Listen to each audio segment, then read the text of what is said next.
Caribbean tourism guardedly optimistic about summer travel.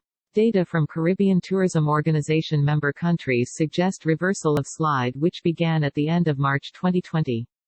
CTO countries have worked tirelessly to contain the coronavirus and reopen their economies. The Caribbean is beginning to reverse the slide which began at the end of March 2020. There is increasing evidence that pent-up demand is roaring back much earlier and at a much quicker pace than predicted.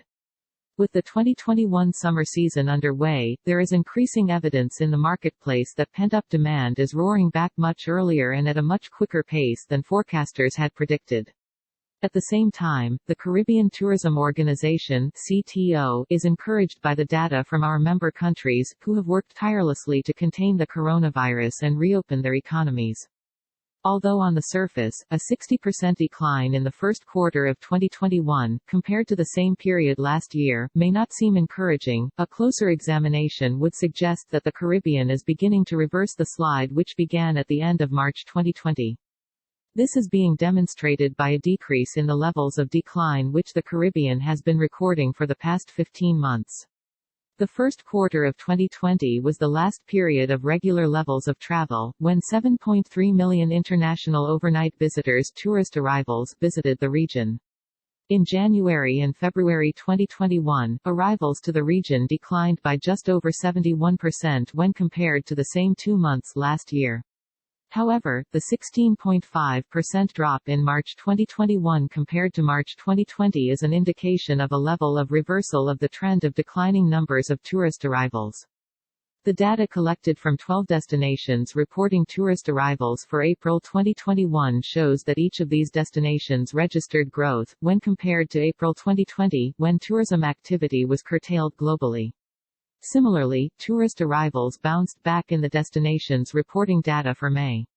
It must be pointed out, however, that the number of stay-over visitors is still below the corresponding levels in 2019. Recent statements made by key aviation players for whom the Caribbean is an important market, have been encouraging. During our recent series of online discussions, both the CEO of British Airways, Sean Doyle, and the VP of Sales for the Caribbean at American Airlines, Christine Valls, spoke of the high levels of interest in travel to the region. In fact, Ms. Valls indicated that the Caribbean has been booming for American Airlines, with an average 60% load factor by late May 2021, and that the airline planned to have more daily flights to the region this summer than it did in 2019. American Airlines told the CTO this week that it added 5 new routes to the Caribbean this summer, with a 6th to be added in November, and will serve 35 destinations in the Caribbean. Based on these indicators, the CTO is guardedly optimistic about the prospects for summer travel, and for the rest of the year into 2022. It is recognized that any optimism must be tempered by the fact that new COVID-19 cases are rising rapidly in both the UK and the US, 2 of the Caribbean's major source markets.